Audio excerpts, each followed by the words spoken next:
കേന്ദ്ര സർക്കാരും national tiger conservation അതോറിറ്റിയും പുറപ്പെടുവിച്ച ജനവാസ മേഖലകളിലെത്തുന്ന കടുവകളെ എങ്ങനെ കൈകാര്യം ചെയ്യണമെന്ന് വിശദീകരിക്കുന്ന സ്റ്റാൻഡേർഡ് ഓപ്പറേറ്റിംഗ് പ്രൊസീജിയർ, കാട്ടാനകളെ എങ്ങനെ കൈകാര്യം ചെയ്യണമെന്ന് വിശദീകരിക്കുന്ന ഗൈഡ് ലൈൻസ്, ഇവയൊക്കെ ഇതിന് തടസ്സം തന്നെയാണ്. കടുവ, പുലി ഇവയൊക്കെ നാട്ടിലിറങ്ങിയാൽ ആദ്യപടി എന്ന നിലയിൽ വേണ്ടത് ഒരു 6 സമിതി രൂപീകരിക്കലാണ്. പുലി നാട്ടിലിറങ്ങിയാൽ ഈ 6 സമിതി ചേർന്ന് അവരിരുന്ന് കമ്മിറ്റി കൂടി അതിനുശേഷം കാര്യങ്ങൾ നീക്കുകയാണ്. ഇപ്പൊ ഈ കമ്മിറ്റി കഴിയുന്നതുവരെ പുലി ആ സ്ഥലത്ത്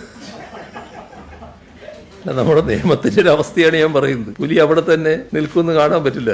സ്ഥിരമായി മനുഷ്യന്റെ മരണത്തിന് കാരണമാകുന്ന, കൊല്ലുന്നത് ശീലമാക്കിയ കടുവയല്ലെങ്കിൽ അതിനെ യാതൊരു കാരണവശാലും 1972 വന്യജീവി സംരക്ഷണ നിയമപ്രകാരം കൊല്ലാൻ പാടില്ല. അടിയന്തര സാഹചര്യങ്ങളിൽ കാട്ടാനകളെ നേരിടുന്നതിനും ഇപ്രകാരം മാർഗനിർദ്ദേശങ്ങളും SOPയും നിലവിലുണ്ട്.